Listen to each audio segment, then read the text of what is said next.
자, 6월 17일 수업 시작할게요. 어저께 등록, 삭제, 상세 보기 거기까지 하고 지금 수정이 남아있는 상태죠. 그래서 디파트먼트로 들어갔을 때 목록에서 수정 버튼을 누르거나 아니면은 상세 페이지에서 수정하기 버튼을 누르면 에디트라는 제목의 페이지로 이동을 하고요. 그 다음에 어떤 항목을 수정할 것인지 그 뒤에 숫자값 붙어 있죠. 자, 여기 지금 표시되어 있는 거는 전부 인풋 태그예요. 입력할 수 있는 애들이에요.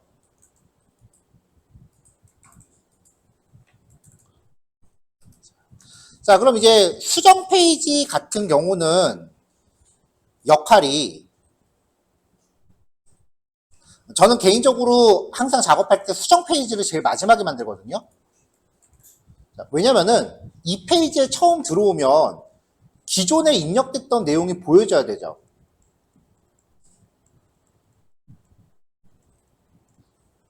자, 이게 의미하는 게 이 수정 페이지의 컨트롤러는 프라이머리 키를 받아서 먼저 셀렉트를 해줘야 돼요. where 값에 대해서 이제 프라이머리 키 아이디가 502인 데이터를 가져와라 라고 해서 기존 내용을 먼저 뿌려줘야 되고요. 그 다음에 여기서 수정을 다 한 다음에 등록 버튼을 누르면은 다시 액션 페이지로 넘어가서 업데이트절을 취해야 되죠. 이 업데이트절을 취할 때는 put이라는 전송 방식을 사용을 합니다.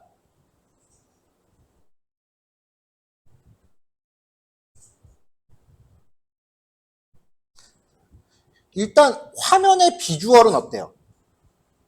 작성 페이지랑 동일하죠.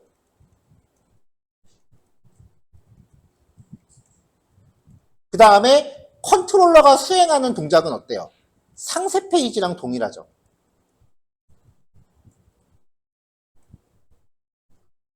그래서 수정은요, 기본적으로 상세 페이지의 코드와 작성 페이지의 코드를 병합한 다음에 약간씩 수정을 가해요. 그리고 액션 페이지 같은 경우는 업데이트절을 새로 작성을 해주고요. 그런 이유로 작성 페이지랑 작성 페이지랑 그 다음에 상세 페이지를 만든 다음에 수정을 작업하는 게 작업량이 줄어요. 왜냐면 복붙할 거리가 생기니까.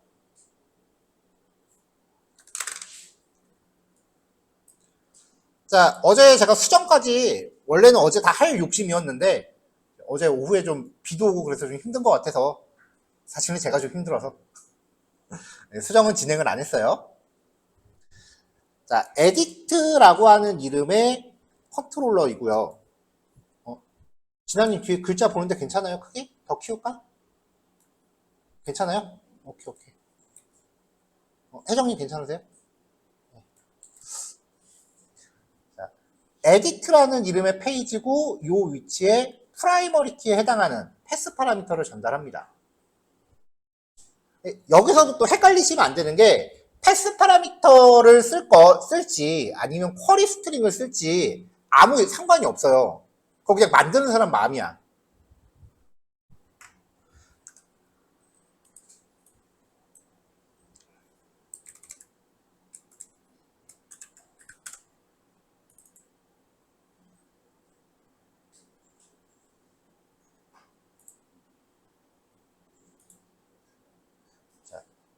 네이버 블로그를 아무거나 클릭하고 들어가 보면은 기본적으로 이렇게 주소가 걸려 있거든요.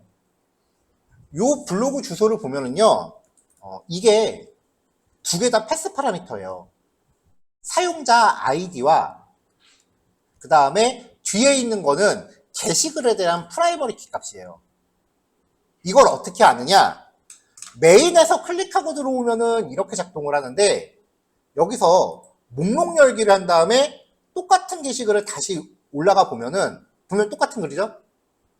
똑같은 페이지인데 보세요. 포스트 뷰 네이버라는 확장자가 네이버예요. 왜냐면 컨트롤러에서 주소를 걸어주는 거니까 특정자는 아무 의미가 없어요. 물음표, 쿼리 스트링이죠. 블로그 아이디와 로그 NO라는 값이 똑같은 값이 전달되고 있거든요. 그러니까 쿼리 스트링으로 보내건 패스 파라미터로 보내건 그거 아무 의미 없어요. 그냥 개발자 맘이에요.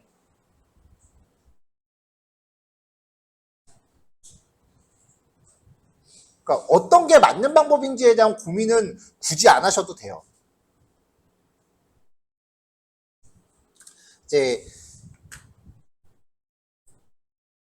제가 여러분들한테 이제 어떤 내용을 전달할 때 은근히 중요하게 생각하는 방법이 뭐냐면은 어떤 결과물을 만들어내는 데 있어서 방법이 여러 가지가 있어요. 아이고. 어떤 결과물을 만들어낼 때 여러 가지의 방법이 있으면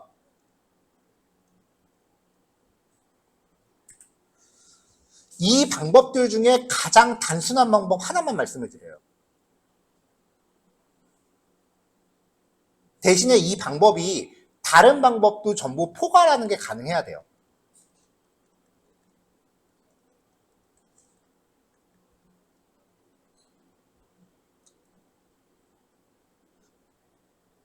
이 선정된 한 가지 방법이 다른 방법을 사용했을 때의 그 특징까지 모두 포괄하도록 하기 위해서 부분적으로 약간 불필요한 게 포함되는 경우가 없지는 않아요.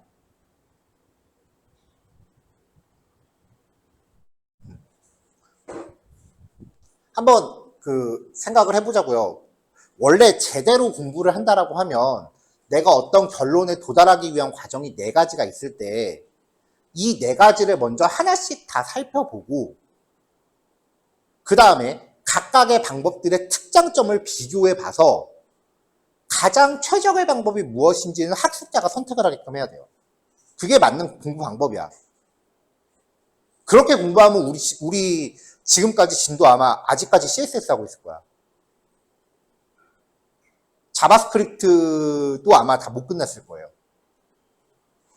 그래서 이렇게 방법이 있으면은 그냥 불필요한 거 다 걷어내버리고 방법 한 가지만 알려드려요. 그러니까 제가 그냥 외우세요라고 얘기를 해버리는 거야. 여기에서 약간의 여유가 더 있는 분들은 다른 방법들 스스로 찾아가면서 스스로 비교를 해보시면 아 이게 이래서 이렇게 수업이 진행됐구나 라는 게 아마 이해가 될 거예요.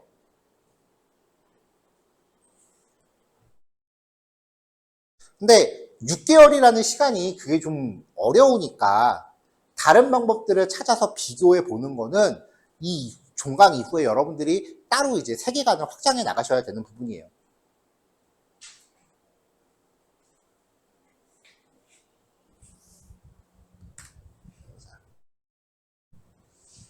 자, 다시 돌아와서 어쨌건 프라이머리 키를 받았단 말이에요. 이 프라이머리 키는 목록이나 상세 페이지에서 전달하는 거예요. 그래서 index.html의 수정 버튼을 보면은 일단 수정 버튼에 edit라는 페이지로 패스 파라미터를 걸었어요. 패스 파라미터 걸 때 중괄호가 들어가는 거는 파라미터의 자리표예요. 이 자리에 내가 변수 값을 치환해 놓을 거다라는 내용이에요. 그 다음에 뒤에 소괄호에 들어가는 게 자리표 이름 이퀄 값 이런 식으로 걸어주는 거예요. 그러면은 id는 디파트먼트 id라고 했으니까 디파트먼트 id라는 값이 이 자리에 땜빵이 되는 거다라는 의미예요.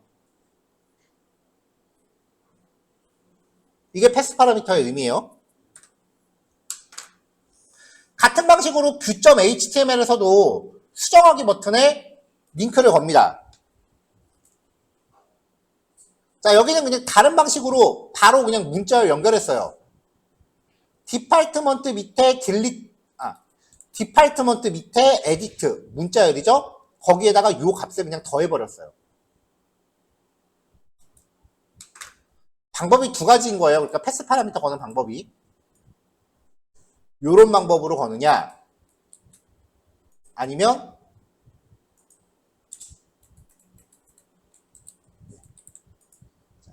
요런 방식으로 자리 이름표를 먼저 만들어 놓고 그 자리에 치환대 값을 적용을 하느냐, 아니면은 고정된 부분을 문자열로 박아놓고 문자열 덧셈 연산을 하느냐. 두 가지 방법이 있기 때문에 이제 두 가지를 이제 골고루 써본 거예요. 페이지 왔다 갔다 하면서.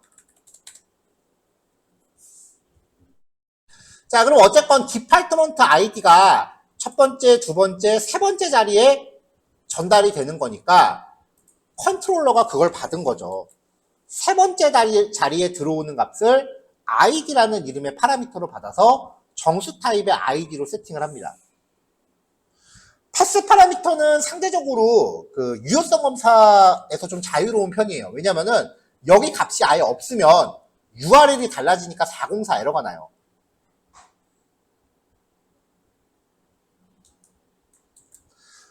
자, 그래서 여기서 뭐 50이라는 값을 받으면 이거를 빈지에다 묶어서 요 인풋 객체를 서비스한테 던지면 서비스가 매퍼를 호출하고 데이터베이스에 셀렉트문을 수행을 할 겁니다. get 아이템이니까요. 그러면 한 건에 대한 객체가 전달이 될 거고 이걸 뷰한테 보낸 거죠. 요 아웃풋 객체 위에서 미리 선언을 했고요. 중간에 에러 나면은 에러 메시지 뿌리고 리턴 널 해갖고 처리 중단했어요. 여태까지 코드에 이 리턴 널을 안 한 경우도 꽤 많아요. 왜냐면 어차피 여기서 뒤로 이동하니까. 요 이후에 처리되는 거는 그냥 무시한 거예요. 자, 그럼 여기서 edit라는 이름의 페이지를 가져갈 텐데 edit.html 열면요. 기본적으로 작성 페이지의 모든 코드를 복사해서 붙여주세요. 폼 태그 구성은 똑같아요.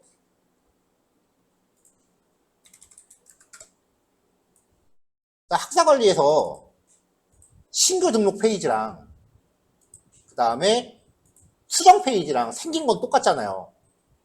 여기에 내용이 들어가느냐 안 들어가느냐의 차이야.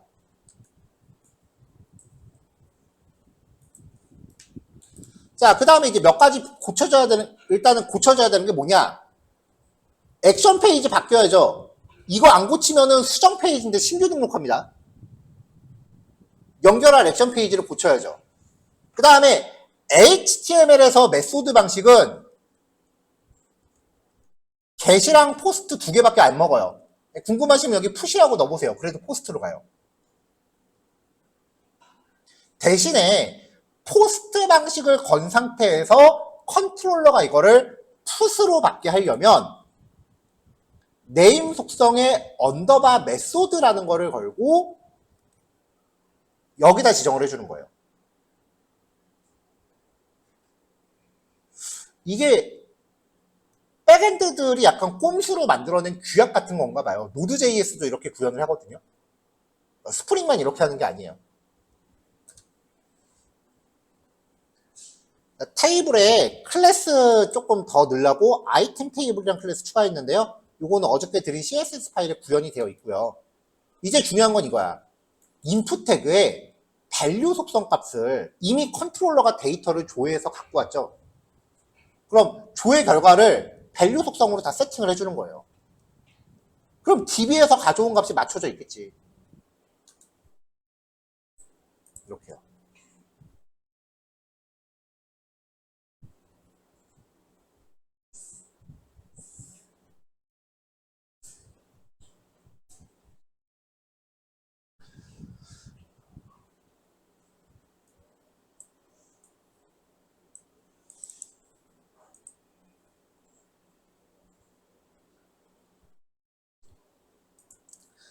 자, 어저께 뭐 시간이 조금 여유가 있어서 수정 페이지를 미리 실습하신 분도 계시긴 할 것 하셨는데, 이 부분에서 제가 DB랑 예제를 구성하면서 생각이 좀 짧았던 부분이 있어요.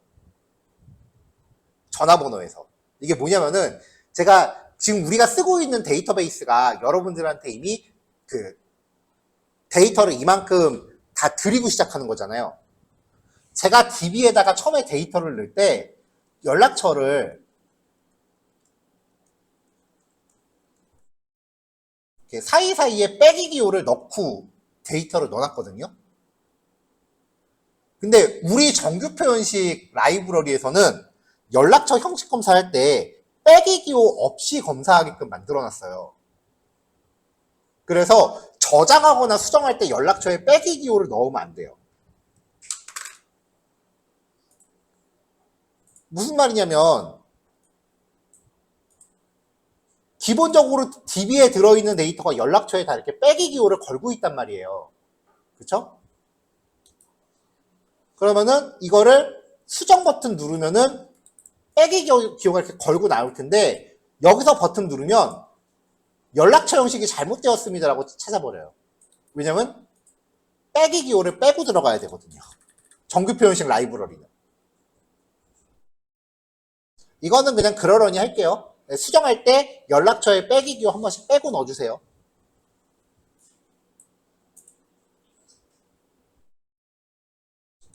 자, 이렇게 밸류 값 다 세팅한 다음에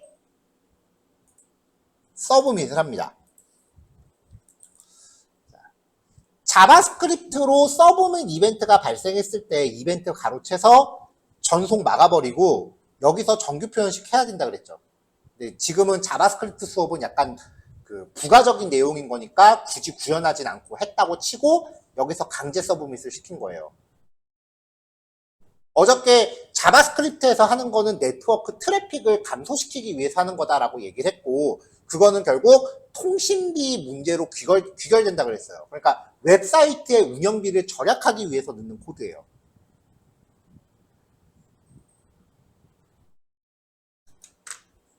자, 그럼 이제 여기에서 입력한 게 컨트롤러로 다 전달이 되겠죠.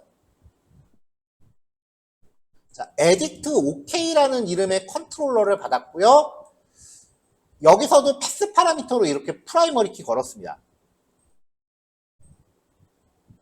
그래서 edit.html을 보면은 여기에 이렇게 패스 파라미터 형태로 뒤에 프라이머리 키를 박아놨어요.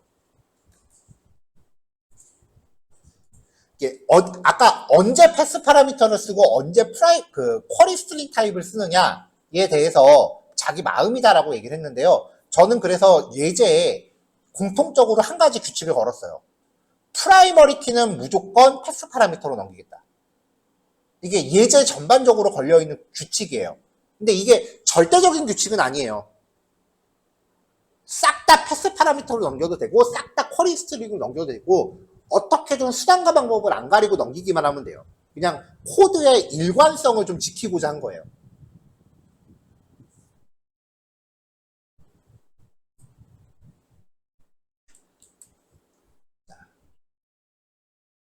그래서 프라이머리 키 값은 패스 베리에이블로 받고요. 나머지 값들은 리퀘스트 파람으로 받았습니다.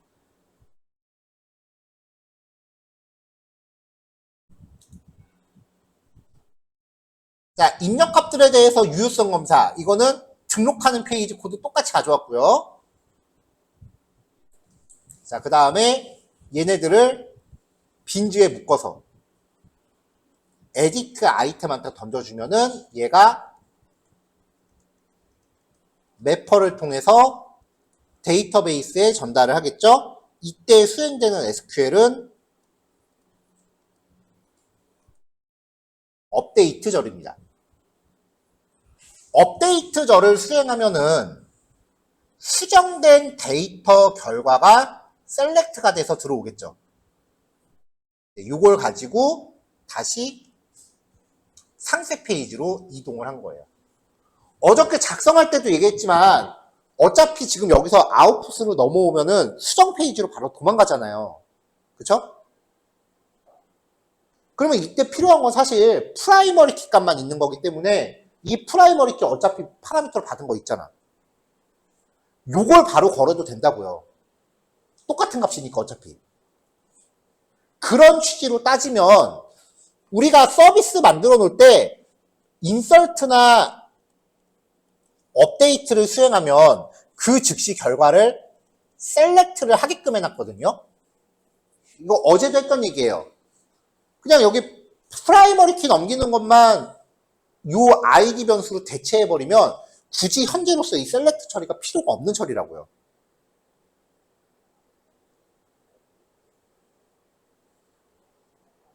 그러니까 나는 이 코드에 좀 더 효율성을 중시하겠다라고 하면은 얘는 요 서비스 쪽에서 요 셀렉트는 빼도 돼. 무슨 말이냐면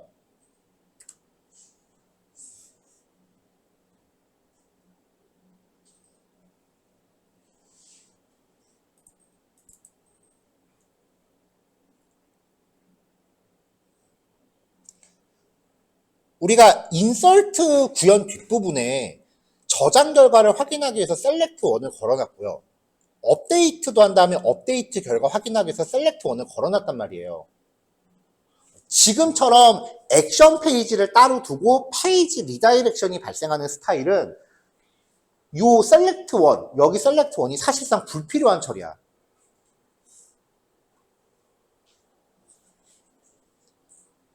근데 이거를 굳이 해놓은 이유가 우리가 이거 수정 끝나고 나면은 이제 RESTful API, AJAX로 호출할 수 있는 백엔드를 만들 거예요.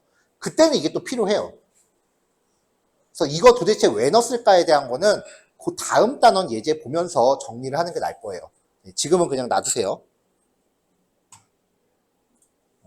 이것도 그냥 제 개인적인 개발 스타일이 좀 반영된 건데 저 같은 경우는 인서트, 업데이트, 딜리트는 무조건 AJAX로 처리해요. 왜냐면 페이지 리다이렉션이 안 보이니까 이용자한테 주는 경험이 좀 더 심플해지거든요. 그 다음에 셀렉트 같은 경우는 AJAX 잘 안 써요. 자바스크립트 코딩하기가 싫어서. 다른 이유가 없어요.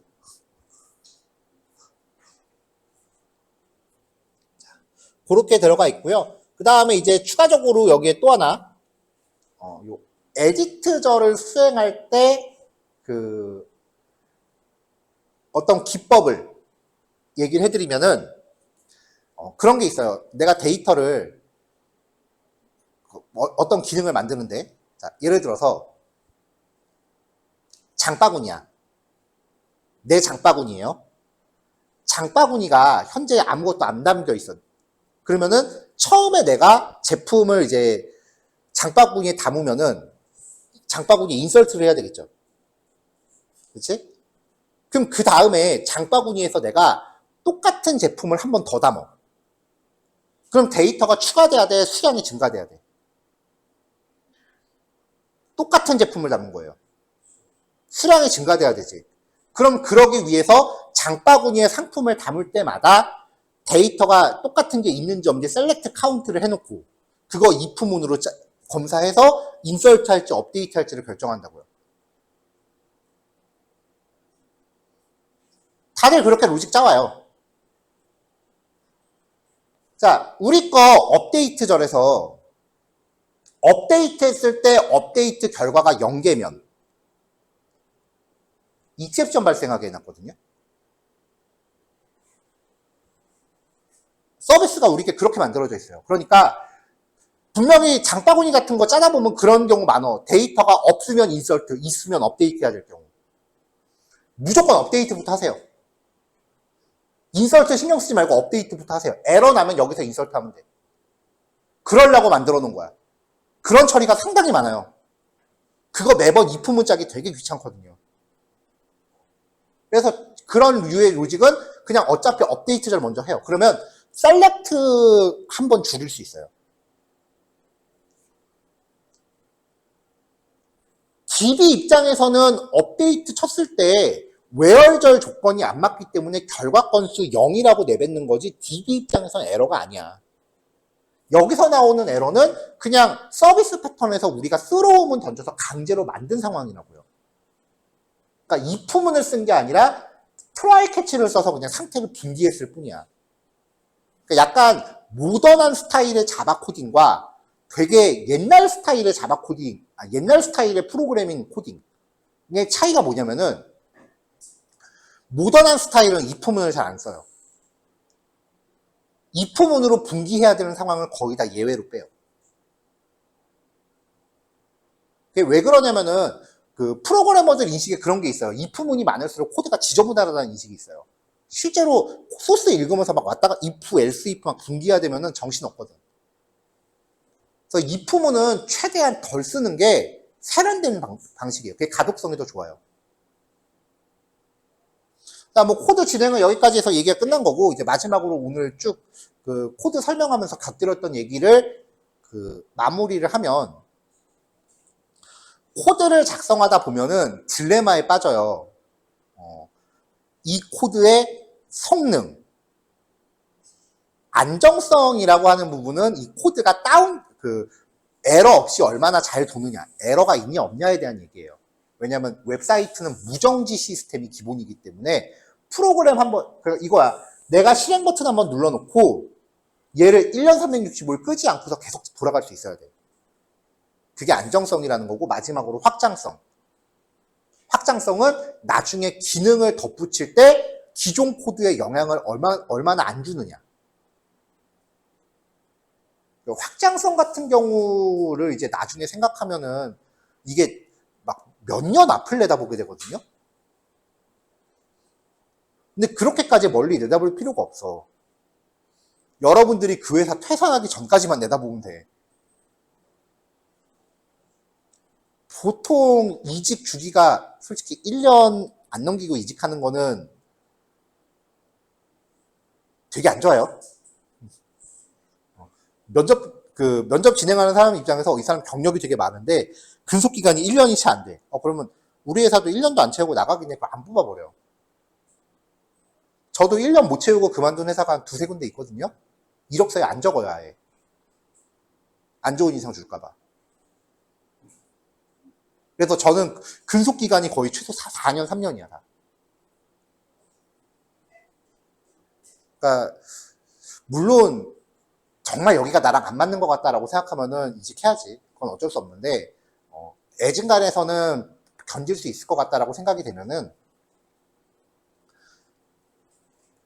1년은 넘기세요. 제가 생각했을 때 가장 이상적인 이직 기간이 2년이에요. 2년 주기로 옮겨 다니는 게, 2년 넘어서까지 그 회사에 남아있으면 그거는 도태돼. 왜냐면 새로운 경험을 계속 해봐야 돼, 개발자는. 기술이 계속 나오니까 회사마다 주력으로 하는 기술이 달라요. 그러니까 그 기술들을 내가 경험하기 위해서 2년 주기로 이직은 해야 돼. 근데 나는 월급 꼬박꼬박 나오는 게 더 중요하다고 생각하면 한 회사에 오래 다니는 경우도 있어요. 그건 뭐 개인의 그 가치관 차이지. 그러니까 프로그램 만들 때 확장성이라는 거는 너무 멀리 보지 마세요.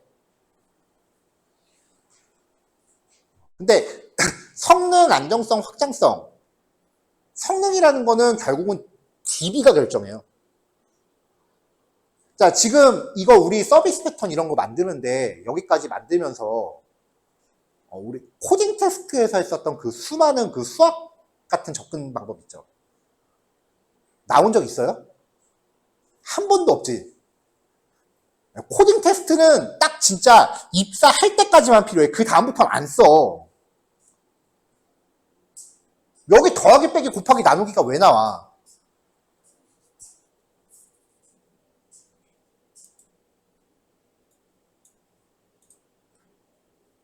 그쵸?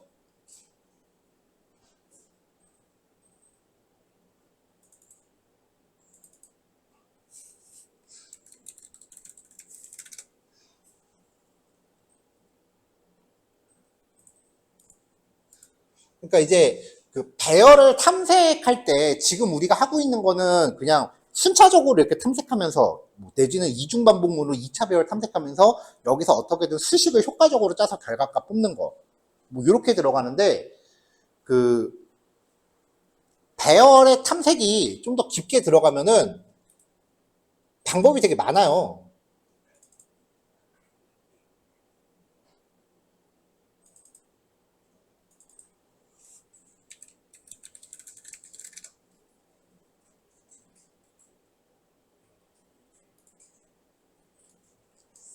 그러니까 예를 들어서 1차 배열이야.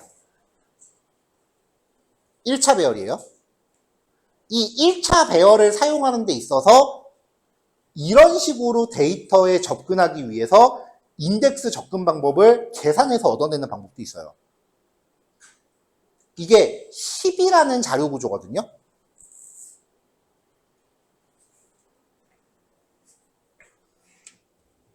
그래서 이렇게 인덱스 번호를 계산해서 접근하면은 1차 배열을 이런 식으로 순차적으로 접근해서 결과적으로 이런 순서로 배열에 접근할 수 있다 라고 하는 방법론이에요. 이게 해시라고 하는 자료 구조의 원리인데 결국은 아까 말했던 그 계산식이 파이썬 딕셔너리와 자바 맵 클래스의 원리예요. 그리고 제이슨 데이터. 제이슨 쓰면서 EI 플러스 1, EI 플러스 2라는 인덱스 계산법 생각해 본 적 없잖아, 우리.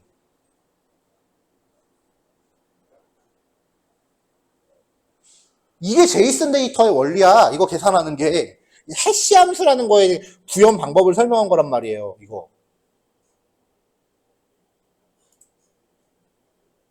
그래서 코딩 테스트 들어가면은, 딕셔너리라는 자료 구조를 니들이 직접 구현해 보세요. 이렇게 하는 거야. 그 자바스크립트에서 쓰는 제이슨이라는 자료 구조를 너네가 직접 구현해 보세요. 맵이라는 클래스를 API 쓰지 말고 직접 구현해 보세요. 이게 코딩 테스트의 본질이야. 그런 거 하는 거예요. 근데 지금까지 그런 거 생각한 적이 있냐고.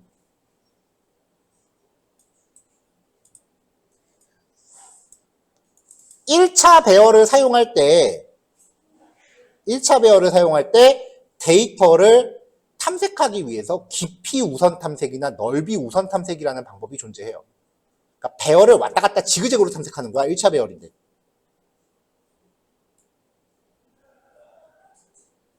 왜 이런 짓을 하냐면은 원하는 거를 내가 즉각적으로 찾기 위해서. 이 모든 탐색 방법이 다 때려 박혀 있는 게 외열절이야. 원하는 데이터 검색할 때 우리는 외열절로 찾지 저렇게 알고리즘 써서 찾지 않는다고요.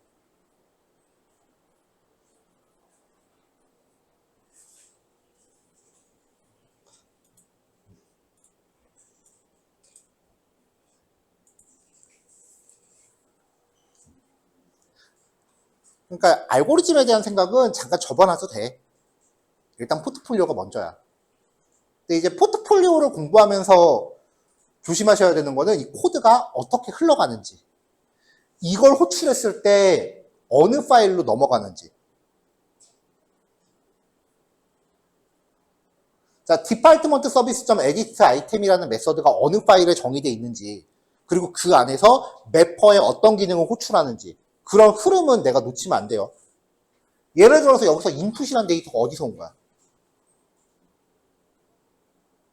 그 위에 있는 얘잖아요. 예. 그럼 여기서 이 폰이라는 값은 어디서 온 거야? 리퀘스트 파라미터로 받은 거잖아. HTML에서 온 거겠지. 사용자가 입력한 값이겠지. 아무 단어나 쿡 찍었을 때 얘의 출처를 모른다. 이거는 코드 1도 이해 못하는 거야. 지금은 그게 더 중요해. 무슨 방정식 갖다 알고리즘 하는 거는 일단 이거 다 만든 다음에 그 이력서 쓰는 기간 동안 그때 한 3개월 정도 짬이 있을 거예요. 평균적으로 강의 종강하고 나면은 취업하는 데까지 보통 한 3개월 정도 걸려요. 특히 우리는 빼박이야. 왜냐면 우리 종강하고 나면 뒤에 추석이 있기 때문에 추석 지나고 나서야 TO가 생길 거야, 보통. 명절을 전으로는 사람 잘 안 뽑아요. 그 코딩 테스트는 그 기간 동안 공부하시고 지금은 여기에 집중하세요. 물론 이거 종강하고 나서 이제 학업을 이어갈 계획이 있으신 분들은 그분들도 코딩 테스트 공부해야 돼. 학교에서 시험 더 볼 테니까. 취업 준비보다 더 빡세게 공부해야겠지. 자, 서론이 좀 길었네. 자, 일단은 1교시 여기까지 할게요.